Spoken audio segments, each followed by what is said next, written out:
Well, good afternoon, everyone. This is Eric Smith, your host of the Entrepreneur's Voice Show. Today's guest is Mr. William Crowley of the National Credit Restoration Center. William, how you doing today? Pretty good. How about yourself? Doing fantastic.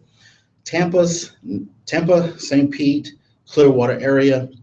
If you're looking for someone, and nationally, to help with credit restoration because of things that you may have had challenges with, you want to give National Credit Restoration Center a call. But today's focus and our topic we're going to be talking about, this is a big question that I get quite often, William, is, okay, I hear about credit repair companies and I hear about credit restoration.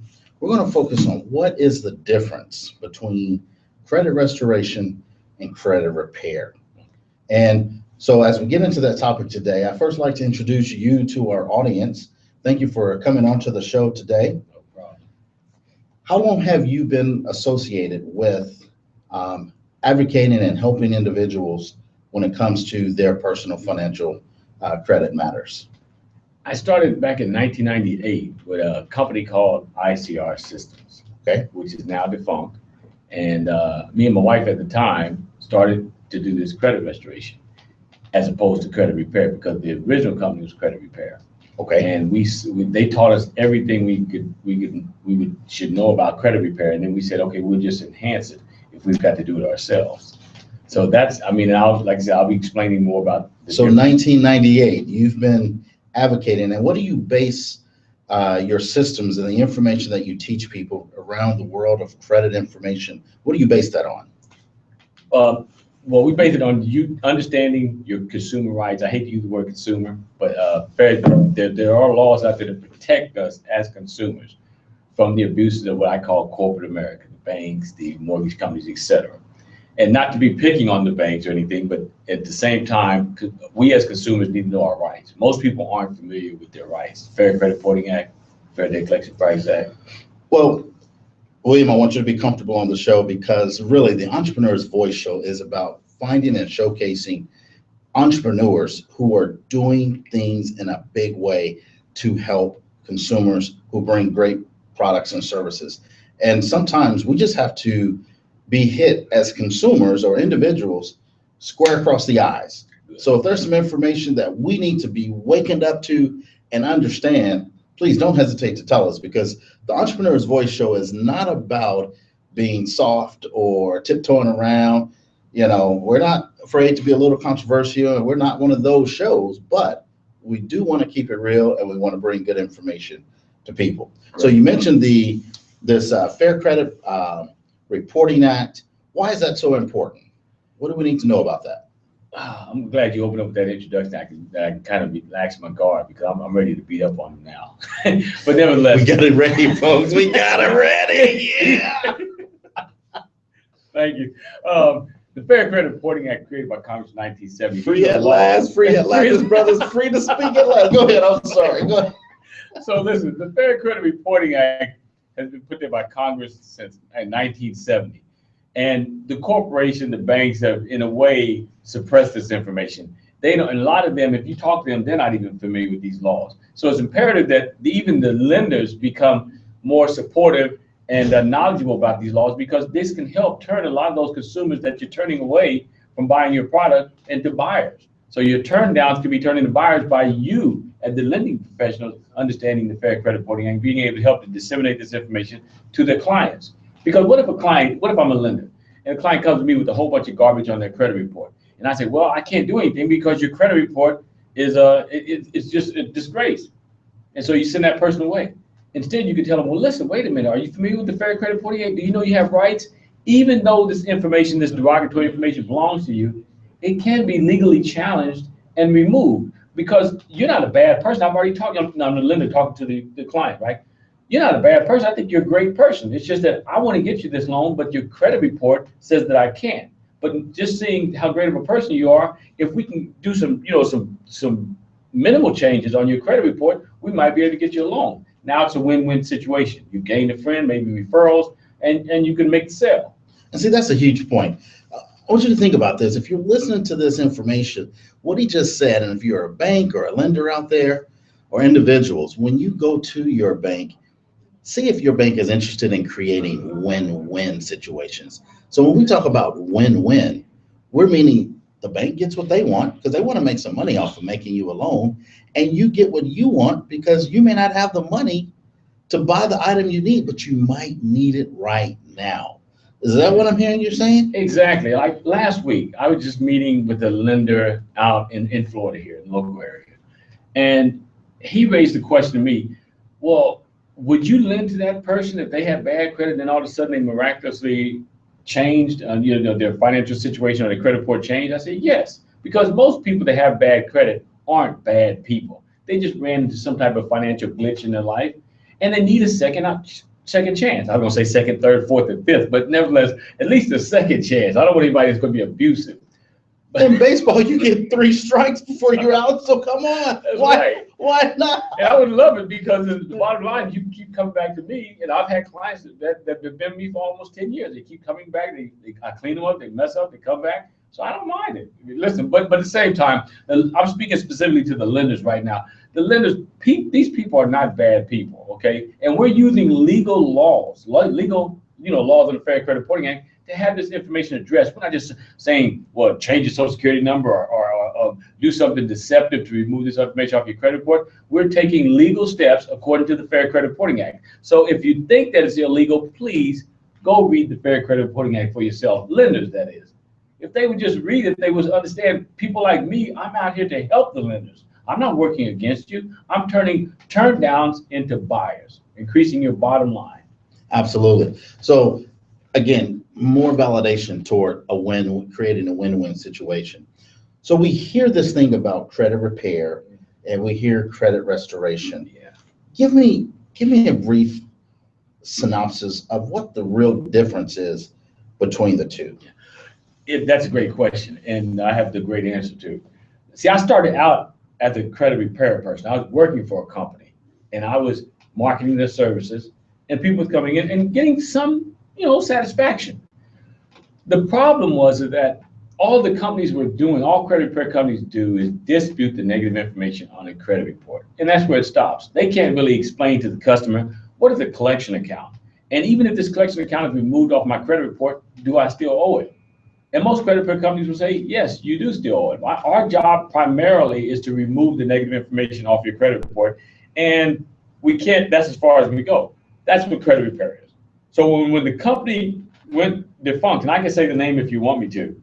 That's not necessary, okay. Because we want to talk about, company. we want to focus on what you are doing right now and who you represent. Okay. And the organization that you've built and the advocacy work that you're doing. Good. That's what I want to really focus on. All right, but kudos to that company. They taught me a lot, and they're the ones that helped catapult me into the arena that I'm in now as far as it pertains to credit restoration assistance as opposed to credit repair. So in credit restoration assistance, I call it credit repair on steroids. We have a 4-stage credit restoration program that heavily involves the so-called consumer or the individual. So in other words, it's on-the-job training. We're teaching them all the nuances of credit repair as well as doing it for them, okay? We prepare all the documentation. All they have to do is sign it. They're going to send it to the credit reporting agency. And the credit reporting agency, just like with credit repair companies, they're going to respond only to the consumer. They're going to send the information back to the individual. And then the individual, it's imperative that the individual return that information to us. Now, the first step is the Fair Credit Reporting Act. And we're letting them see the disputes. We're sending the disputes to them. We tell them, keep a record, because this is not top secret information. The company that I used to work for said that they had like this exclusive computer search program that went in and correctly identified the negative information on the credit report. That wasn't the case. Really what they were using was the Fair Credit Reporting Act, which is a public document, and it can be found at ftc.gov, the Federal Trade Commission website. You can find the Fair Credit Reporting Act. So I tell people, even if they don't want to use me for credit repair, go review the Fair Credit Reporting Act at the site I just gave you and try to do it yourself. Most people usually come to us because it's so much work. That's the first step, is we dispute using the Fair Credit Reporting Act. We give the disputes to our clients and we show them over the course of 12 months, we're going to use a series of disputes, and we're going to show you the disputes that we're using on your behalf to fight the credit reporting agencies to have this stuff removed. First step. Okay, so the first step is to use the Fair Credit Reporting Act, take the information and dispute. But break that before you get into step 2 though. Okay, I got the Fair Credit Reporting Act information in front of me. how is it that I can dispute? What am I disputing, and how do I use that information? First of all, if you read the Fair Credit Reporting Act, you'll probably be more confused after reading it than you will be before. That's why there's no cookie cutter program to identify this negative information on the credit report when disputing and using the Fair Credit Reporting Act, because it is extremely confusing. So I tell people, we've developed a system and taking these disputes and applying it to negative issues on a credit report. Certain things work for certain items. So for instance, certain disputes work for certain negative items on the credit report. Like a bankruptcy, it will take a different series of disputes as opposed to a late payment or a collection, a tax lien, a judgment, an inquiry, etc. So each negative item on your credit report, there are about a series of 7 to 10 disputes you can use, but you can't use them simultaneously. It has to be used in succession, one at a time. So when we're doing this, the client is getting more, more of an understanding of how to use these disputes. Just in case, if our program ends at 12 months, they have all the information to go back and use these series of disputes themselves on other items that appear on their credit reports. But consumers are just plain lazy, okay? And it's great for me, because they're going to come back to me, they're going to want us to do it again and again and again. But that's the problem with people really not being able to understand the Fair Credit Reporting Act and how to use it, because you can read it and there's nothing there to tell you, well, use this dispute, then use this one or use this one. We had to learn it through trial and error. But 16 years ago and up to now, we've learned a lot. So we know what laws we can use for bankruptcy. We know what laws for a tax lien, a judgment, a collection, etc.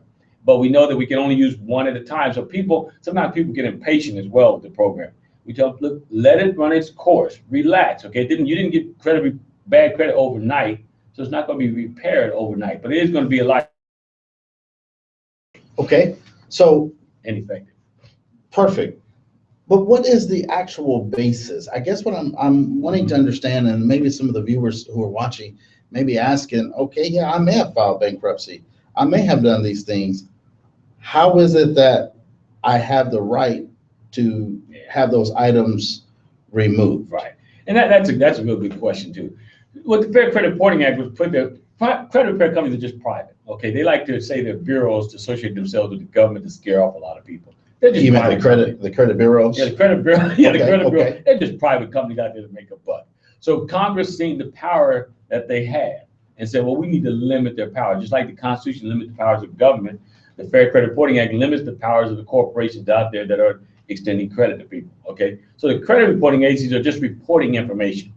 Now, the information that most of my clients that come to me, if the information is not true, if they're a victim of identity theft, I tell them to file a police report. But 90% of customers that come to me, the information does in fact belong to them. So they're disillusioned. How can you take off information that does in fact belong to me? And that's why I tell people, look at the Fair Credit Reporting Act. Now, will it tell you specifically what I'm saying? No, but the underlying message is there. And what I mean by that is everything on your credit report, everything, positive and negative, is inaccurate because none of it has been properly verified by the credit reporting agencies. And let me name a few: Experian, Equifax, and TransUnion. There's over 700 to 800 across the country, but the big three is what we're concerned about because the other remaining credit reporting agencies get their information from the big three. So they have steps that they have to follow when they receive information from the lenders. And one of those steps or a series of those steps are contacting the accused, the consumer, the individual, and say, does this information in fact belong to you? I always like to say when I'm speaking to people, the biggest perpetrator of identity theft is the credit reporting agencies themselves. If they would just follow the Fair Credit Reporting Act and verify this information, there wouldn't be so many people out there becoming victims of identity theft as well. And I'm going to give a number, remind me to give a number at the end of the show. I'll show people how to use the promotional block. So when the information is put on your credit report, you haven't been contacted in this whole scenario. The credit reporting agency gathers this information from the lender, slams on your credit report, and they sell your information. Now, I believe the worse off your credit is, the more marketable you are. And the credit reporting agencies are private companies out there to make money. So they're taking your information and immediately selling it as soon as they put more damaging information on there. But if they were to follow the laws of the Fair Credit Reporting Act, the first endeavor was to contact the individual. Okay, does this information in fact belong to you? Is this the correct amount that's paid off? Is this the correct account number? Et cetera, et cetera, et cetera. That goes for both the good and the negative information. They're not, I'd like to ask anybody out there, has anybody been contacted by a credit reporting agency? That's a huge point, William, because I've never been contacted. And you've got a lot of stuff on your credit report, right? Yeah, I mean, I've been living on this earth for 43 years, started applying for credit when I was 18, so I've got 25 plus years of utilizing credit or more. And wait a minute, let me just say, have you been contacted by a credit reporting agency through written notice, maybe? Never, never. No call, no written notice, none. So how do they know, I can ask you, how do they know the information is yours? How do they know it's accurate information? They don't, because they haven't contacted you. They're just taking making an assumption that the lenders is submitting accurate information.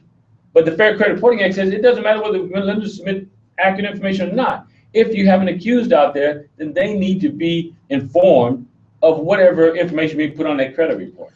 Wow, that's huge. So from what I just understood there, that's a basis for the work that you do, because the credit reporting agencies are not verifying, validating the information before they put it on your report. Let's not use the word validate yet. We're going to talk about that a little bit later, but verifying for sure. Verifying, okay. Yeah. So they're not verifying the information. None of it. So going to that step 2 then. Talk about step 2, 3, and 4. Okay, before I go to that step 2, let me just can I give a number where people can call for? Absolutely. Okay, everybody should call and put a promotional block on their credit report, whether you have good or bad credit.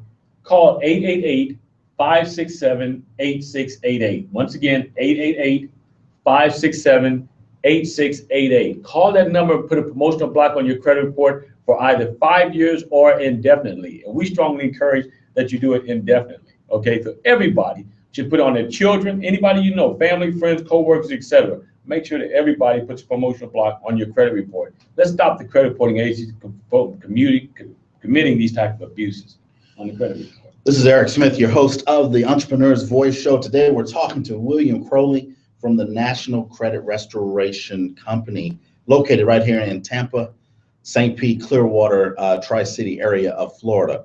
He's given us some powerful information, folks, and if you've fought the credit bureaus or have had challenges with your credit, you want to give their number a call. Click on the description below, go to their website, get connected with them, because you do have rights as a consumer, as an individual. Take advantage of what belongs to you and protect yourself. He just gave us step 1 of their system and their process, and that's utilizing the Fair Credit Reporting Act. We're going to get into step 2 of the process. Step 2, take it away. Okay. Step 2 is probably even more important than the disputing of the negative information on the credit report, and that's what we call the validation of debt process. Now, the way we got into that is that, and mind you, I'm showing a distinction between credit repair and credit restoration assistance, okay? Credit repair companies, when it comes to collection accounts, they'll tell you, well, we can remove it off the credit report, but you're still going to owe it, so you should pay this debt. And we had numerous clients calling us and even complaining, saying, wow, are you sure that I have to pay this? And then it started to raise a red flag with us, saying, wait a minute, these are charged off accounts. Why are we informing customers to pay a charged off account without any type of inquiry? Okay, now remember, this whole process, using the Fair Credit Reporting Act, we're inquiring about the legal ramification that the credit reporting agencies have in putting information on your credit report. Well, the same applies to collectors. If account charges off with an original creditor, then they receive a tax credit. They have insurance on all these accounts. In other words, they're protected. And I'm not going to go into how they're protected, because they know that they're protected, and we all should know that as well. Anytime you open an account with a lender, they're expecting a certain amount of defaults. So they have insurance on these accounts, so that if you do default, they have a way to be compensated. And who really paid for that insurance? Us. So did you hear what he just said? You open the account, they take out the insurance, you pay for the insurance, you accidentally go default, the insurance kicks in, so you paid the lender through the insurance, and now they're trying to collect on you through other people. But go ahead. That's amazing. Yeah, that's amazing. Yeah, we're paying for it, so we should be alerted to this. So when an account charges off, there are people out there, there's lenders and everybody, are telling people, pay that collection account off, and then I'll give you the loan. Well, sometimes paying it off doesn't necessarily affect your credit in a good way. Okay, but first of all, you're throwing away money that you could be putting on more positive means. If account charges off, usually it happens with the original creditor, usually happens within 90 to 180 days. And when it charges off, you no longer hear from the original creditor, the one that you did business with. You personally were involved with them in acquiring the loan. Now you won't hear from them anymore. Now you should think about that. Why am I not hearing from the original creditor? Because they charged it off through the ability of you paying it at its inception. So it's paid off. Now collector, company A, B, C, or D is contacting you regarding the debt. Let's just name a few of them. I know a few of them out there. Back in the day when I had issues and challenges and didn't have my own show like I do today, but Portfolio Recovery Services, Asset Acceptance Corporation. Oh, there we go. IC Systems. Yeah. Talk about this for me, please. Okay, so what they're doing is they're buying these debts, okay? And I really call it double dipping. If the original creditor has charged the debt off, the debt's been satisfied through a write-off, insurance, tax write-off, whatever you want to call it. So they have no more interest in the debt. That's why they're no longer collecting you. Now they double dip now they're selling it. They've already collected insurance benefit. Now they're selling the debt to not only one collector, they'll sell it to multiple collectors. These people are buying these debts at a huge discount. They're buying them at a huge discount, but they're buying, bucketfuls. Masses of pennies on the dollar. Pennies on the dollar. So the companies aren't suffering because they're selling off all these collections, which I wish the government would intervene and say, hey, wait a minute, this is illegal, this is double dipping. So since the government's not intervening, we've created a way to deal with these collectors. We tell our clients, never pay the collector, but never ignore them either. See, people are doing the ignoring part already. They're just, when they get the letter, they just toss it in the trash and let it go. And then lo and behold, a garnishment is sent out, or they're in court undergoing a judgment or whatever. So we tell them, never ignore them, but never pay them. When you're called by the client, when our clients are called by the collectors, we tell them, tell the collector we don't do business over the phone, so please send me the information in writing, and I'll be more than happy to settle this matter. Not pay, I'll be more than happy to settle this matter. Now the collector is going to come up with all kinds of shrewd attempts to get you to find out more about what you're trying to do. Do not answer any other questions. Tell them to send it to me in writing, and I'll be more than happy to settle this matter. So you get that call and they say, okay, well then great, you want us to send it to you in writing? Now, what's your address, or what's your social security number? I don't know. You should have it. You calling me regarding the debt. You should know all this. So don't give them any information about you. Just tell them to send it to you in writing, and you'll be more than happy to settle this matter. When our clients receive the information in writing, then we will issue a validation of debt on behalf of our clients. Now, validation of debt is a little bit tricky. There's different levels of a validation of debt. That's why I tell people, don't go to the internet and just pull off a validation of debt without some prior knowledge. Because when we're issuing a validation of debt, we need to know the stage where this collection account is at. Is it 2 or 3 years old? Is it 1 year old? Did you just get it yesterday? Are you getting ready to go in court? Have your wages been garnished, et cetera, et cetera, et cetera? So there's a lot of different nuances around that. So we need to know that so we can construct the validation of debt accordingly. So I try to tell people, don't go try to issue validation of debt. That's a very, very important point. And this is one of the benefits of why you want to use a company like National Credit Restoration Assistance, because there are a variety of things out there online and it's just cookie cutter. But if you're using something that was meant to be used in a different situation, you could just mess yourself up. And then you're like, well, I did what they said. No, you didn't do what they said, because they're seasoned enough to know what validation needs to go here and for what purpose. So that's a great point. And as we talk, I get more information. I know we're in a short interview here, but I get more information as it pertains to the Fair Credit Reporting Act as well. But nevertheless, we're dealing with the validation of debts. Now, the collectors are going to try aggressively. Okay, and you can't blame them, because what they're doing is they bought the debt and they want to get their money back. They want to quadruple their money. They're buying pennies on the dollar, and they're going to collect full face value plus penalties and fees. Most of the time, the collector is trying to collect more from you than the original creditor.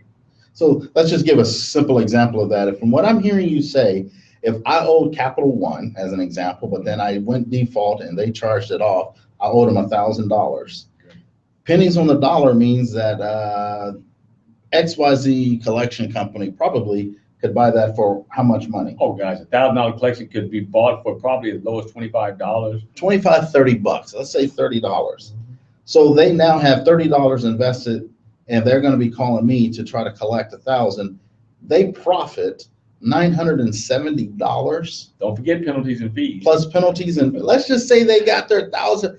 That's a profit of a 900. Oh my goodness. That rate of return is, boy, you're not getting that kind of return in anywhere in the stock market. Right, right. So you're right. That's why they're going to be aggressive. I can see where you're coming from. So to prove that, I've had in the past, I had collection letters, and they're offering. I have too. They offered me 50% savings, and I often wonder how could they do that?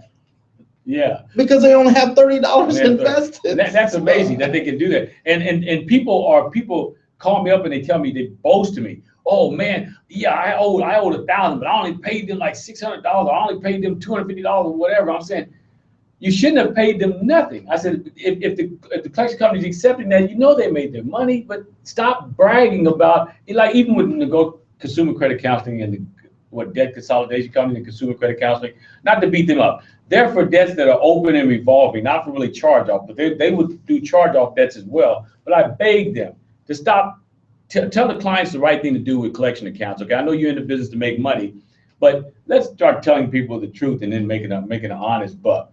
These consumer credit counseling, debt consolidation, they'll take any debt that you give to them and they'll negotiate it for you. If it's a collector, let's not negotiate with collectors. We can shut them down through the issuance of a validation of debt. And let me say something on that. 99.9% of the time we stop collectors dead in their tracks once you issue a validation of debt because you've legally addressed it. The collectors are sending you a letter at its very inception, and they're saying to you, it's come to our attention that you owe this debt. We're trying to collect on it. If you wish to dispute this, please do it within a certain amount of time. They give you usually 20 to 30 days to dispute it. Most people don't understand that. So they just toss it and say, well, I'm not going to pay them anyway. I tell them, that's your way out right there. Dispute the debt because they do not carry the original note. They just have copies of ledgers that's been submitted to them when they bought the debt from the original creditor. The original creditor has written it off, in other words, the original document has been destroyed or filed away with the original creditor. What they give to the collectors aren't the original documents. These are copies. So so what you have to realize, so what you're saying there is, I don't have any kind of signature or any kind of business agreement with this particular collection company. They've never issued any credit to me. So what right do they have to collect on that debt? Exactly. So what are you looking for then on this validation of debt? What information are you trying to validate? Well, with validation debt, when we issue it they're going to validate it. We're issuing it to the collector, telling him, okay, if you say that I owe this debt, I need further proof because I don't know who you are. Yes, I did enter into an agreement with Sears, MasterCard, Visa, Bank of America, Wells Fargo, whomever, but you're not them. You're saying you're representing them? Okay, then great. I need further identification from you as to who you are since you're representing the original creditor. And because the debt has come to my attention as charged off, so why are you trying to collect on this debt? Who are you? Give me more information. Then we issue a validation of debt to that collector saying, okay, prove. So that's what the validation of debt is doing. I'm getting ahead of myself, but that's what the validation of debt does. It tells them, prove to me that I entered into an agreement with you. Show me the documentation I entered into agreement with you. Because I remember entering in one with Wells Fargo or Sears or whomever, and they haven't contacted me and told me anything about you. So who are you? So give me information. And most time the collectors will see this as that. Let's get rid of this guy. They got so many people out there that's going to pay the collection. Why are they going to waste their time trying to jump through hoops with this one person? So 90% of the time, when you issue a validation of debt, the collector is going to go away. So that's a very good point because I remember, as you said earlier, that original creditor could sell that debt to other people as well simultaneously. So if you go pay one, there'll be another one probably knocking at your door. So it's important in protecting your assets. What he's saying here is very true. That verification, you need to have them show yes, and so the validity. Right. And so this goes in conjunction. See, these steps are not totally alienated from one another. We learn about the issuance of a validation of debt through using the Fair Credit Reporting Act to dispute the negative information on the credit report. So it works hand in hand. If I'm disputing a collection on the credit report and I'm issuing a validation of debt to the collector at the same time, it's a uniform procedure here. So I'm not just saying I just want to be moved off my credit report. I want the collection attempts to stop. And I want to put the world on notice that I no longer owe this debt. I've been released of it through me issuing a validation of debt to the collector. Because if you don't issue the validation of debt to the collector, and even if I've taken off the credit report, you still owe that collector until you officially address them. So you have to issue a validation of debt to the collector. If not, you're going to still owe that debt. And they're going to pursue you probably till the day you die for that debt. So nip it in the bud. Remember, we're using the Fair Credit Reporting Act to dispute that collector on the credit report, to have it removed. Doesn't eradicate the debt. What's going to eradicate the debt is the issuance of the validation of debt. That's what's going to get rid of that debt. I don't want to give out too much information because I want these clients to come to me. People. The thing about it is you're actually giving some good value, and this is why people will come to you, because in order to make this stuff happen, you're telling them the proper steps, and we want you to be known as the trusted authority in this information. This is powerful, folks, and I hope if you've got some comments or questions, please feel free to throw those in the comments. We'll make sure that William gets this information and it can be addressed. But you definitely want to visit the website. What is the website that they need to go to? For my website is www.badcredithistoryrepaired.com. That's rather long, but badcredithistoryrepaired, that's with the ED.com. So just look at the description below, click on the link, and it'll take you right into his website. Again, this is Eric Smith, your host of The Entrepreneur's Voice, where we're looking to find great business people in our local and national communities who are helping consumers with great products and services. Today, we're visiting with William Crowley of the National Credit Restoration Assistance.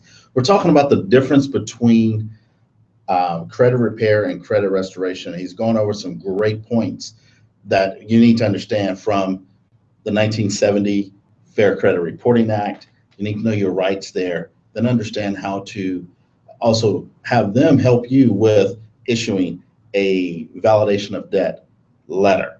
These are appropriate. It's not just one particular type of letter. There are multiple letters for multiple situations. So you mentioned that there's 4 strategies and 4 steps. Take me into step 3. Okay. Step 3 would be what we call the Federal Trade Commission follow-up letter. Now, what has been customarily done in the past, or traditionally done, is that credit repair companies have just said, well, if the credit reporting agency doesn't respond in a given time frame, which is 30 business days, then that information automatically comes off. That's partially true, okay? The credit reporting agency, according to 1681I of the Fair Credit Reporting Act, whenever individual or consumer issues a dispute to the credit reporting agency, they have 30 business days to respond. I tell people that equate that to about 45 regular days because it excludes holidays and weekends, business days. If they don't respond, then what we're going to do is issue a letter to the Federal Trade Commission letting them know the credit reporting agency has not responded to our client's disputes. So could you please intervene and resolve this matter? Now, the Federal Trade Commission, for those of you who don't know, they oversee and enforce our consumer laws, primarily as it pertains to the Fair Debt Collection Practices Act and the Fair Credit Reporting Act. So we get them involved, and then when they get involved, they're going to go after the credit reporting agency and say, okay, you have violated 1681I of the Fair Credit Reporting Act because you have not responded. Therefore, everything that's been put on it, everything that they disputed has to be automatically removed because you defaulted. You've given the opportunity to respond to the dispute, and you didn't. So therefore, remove it.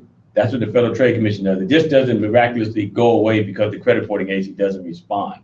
The oversight committee, being the Federal Trade Commission, has to intervene, and we as the individual, the consumer, have to get them to intervene. Wow, that's 3 powerful steps and strategies. I mean, you're not just using you writing and the consumer writing.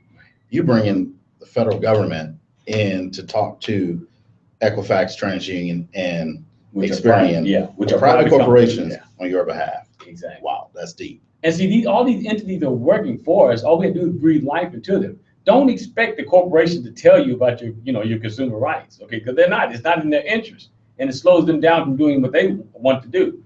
So we've got to breathe life, and what we've done with credit restoration assistance is breathe life into these entities that are there to protect the consumer. And really, you're breathing life so that what's being reported is accurate. We want everything verified. Yes. Next, we want it validated. And then if there's a problem there, we want to delete it. Right. Wow. Exactly. I mean, folks, it's just as easy as that. 1, 2, 3. Now, tell us about 4. Okay, and just before we go to 4, think about it, Eric. Though we were talking to the people out there. I'm on the side of the consumer, but I'm also telling the lenders, look here, you can increase your bottom line. Quit turning these people away. You can eat the lenders. I have a lot of lenders that send me their clients. Say, listen, breathe life into this. We want to increase our bottom line. This person's not a bad person. They just have some glitches on their credit report. Legally address them, William, and get them back on their feet and let us sell to them. So it's a win-win situation here for the individual, the consumer, and the lending institutions out there. Even though I'm speaking kind of harshly on some of their practices, being the lenders, nevertheless, a lot of the lenders are great people as well. So, I mean, the majority, that's what I give the majority of my clients from, is the lenders. So a lot of them are coming to understand this. Because you said earlier about people needing that first and second chance and so forth. I mean, I'm gonna speak personally. If I was in a financial situation with credit and so forth, and I had an issue before and I was given a second chance, knowing what I know now, because I've experienced a lot of the things that you're talking about, when given that second chance, I'm doing everything I can to protect that. Right. If a bank is to, lend money to me, I'm going to do everything I can to make sure I make all those payments on time. Right. I'm not going to be late because I cherish how valuable that is. Right. And I think there's numerous amounts of people like out here myself, especially entrepreneurs and business owners. Because as an entrepreneur, and the reason why we have the Entrepreneur's Voice show, we want to give entrepreneurs the opportunity to showcase who they are and drive business into there. This is what all of us are in business for. We're all in business to help each other create win-win situations. And that's what the Entrepreneur's Voice show is all about, is creating more win-wins. And for lenders, you're going to infuse money into the community that a business owner can take and go hire people, create more revenue for taxes. It's going to create more tax revenue for the federal government to be able to use, or our state and local governments to put good police force, firefighters, streets, things like that. I mean, it's schools, it's all a win-win situation when we can all really work together. So really appreciate the work that it is that you're doing and the education you're providing. Go ahead and with number 4, with this 4th step. That 4th step would be the cease and desist letter. Now, before we implemented the validation of debt, we use the cease and desist like crazy, okay? Anytime our clients would call us, tell us, hey, I'm being harassed by a collector. Okay, great, I'll issue a cease and desist. Now, cease and desist is going to stop the collector from contacting you. Now, that's not that favorable of a situation any longer, because since we've created this idea of the validation of debt, not created, but breathed life into it, the validation of debt, we no longer use the cease and desist as much, or we've limited its exposure. Now, when I say limited exposure, what I mean is that we still issue it to clients if they're being contacted outside of their primary phone number. If they're being contacted by the collectors. Collectors seem to have a tendency to call your family, your friends, your references, your job, and disclose information, okay? We don't want that any longer. We do want you to have contact with these collectors, but not through your job or through your family or friends, because sometimes it's personal information, okay? And plus, they're not the ones that, they're not going to be paying it, so I don't know why this information is being disclosed to these other parties. But what the collectors are doing sometimes is being underhanded, and they're being deceitful and deceptive, and just trying to get you to pay the debt, okay? So I tell people, give them a number that they can contact you at and tell them to discontinue contacting you at these other numbers. You want to talk to them. Make sure you let the collector know, look, I want to talk to you and I want to resolve this issue. But you cannot be calling other people and disclosing this type of information. So we'll issue a cease and desist on third parties. But in that cease and desist, we're going to give a number where you can be contacted. So you're letting the collector know, look, I'm not trying to just excommunicate you. I'm going to deal with this matter. But I want to deal with you. I don't want you calling and putting my information in the streets. So when that happens, I mean, is there protection for consumers? Are there other things that are available for consumers? Because to me, it sounds like that has to be a violation of a person's. I didn't get into that, but those are numerous violations, okay? What the collectors are able to do is they're able to just, since you put references down, you give them the permission to contact your references. not to disclose any information, just as a reference, say, okay, listen, we're trying to get in touch with William Crowley or Eric Smith, and we got a personal issue we need to have dealt with. Oh, what's that issue? I can't go into that because I'll infringe on their rights. All I need to do is just let them know to please give me a call. Okay, and I'll leave my name and number. That's all they can disclose. But collectors, I've heard some stories about collectors telling people that you better tell them to call me now. I'm going to jail, and we got the papers here to serve them if they don't pay this collection today and all like that. So, and to cut down all that type of nonsense, let's just issue a cease and desist, telling the collector you can no longer collect on that, because they are violating your rights when they go above and beyond it. Now they can call the references, but what they've been known to call references and divulge too much information. So we don't want that any longer. Yeah, that's kind of personal. But keep in mind, we want you to make sure you're making contact with this collector, because we're going to resolve it. You no longer have to not answer your phone or throw away their collection letters. Deal with it, because it was your debt at one time. You need to let this third-party collector know it's not your debt, Mr. Collector. Cease and desist, unless you can provide me information where I borrowed the money from you or the original note. Folks, this has been a powerful educational opportunity we've had by sitting here listening to Mr. Crowley from the National Credit Repair or Credit Restoration Assistance. Credit restoration, again, a key component. We've learned the difference between credit repair and credit restoration. This has been a great show. William, thank you for being on The Entrepreneur's Voice. As an entrepreneur that is serving the national community, but particularly in the Tampa Bay, St. Petersburg, Clearwater, Florida area. And I've been here for 16 years with the same phone number. You've got the number. Well, we haven't even given the number. How can they reach you? 727-798-3092. That's 727-798-3092. Had the same number since 1998. All right. Well, we hope you've enjoyed our show today. This is going to make it a wrap. But again, don't delay. Contact them. If there's anyone you know that is trying to start a business or has ran into some challenges buying a home, buying a car, and they've just got those credit issues or some things like that, that are providing some hiccups, give this gentleman a call. Don't delay, because there are other things. As you research credit, you could be spending too much money for insurance. You could be spending too much money in interest on any loan that you may get. So get those credit scores where they need to be so that you can protect your family and keep more of your own hard-earned money. This is Eric Smith, your host of the Entrepreneur's Voice Show, coming at you live again with a great episode. I want to thank our guests for being with us today.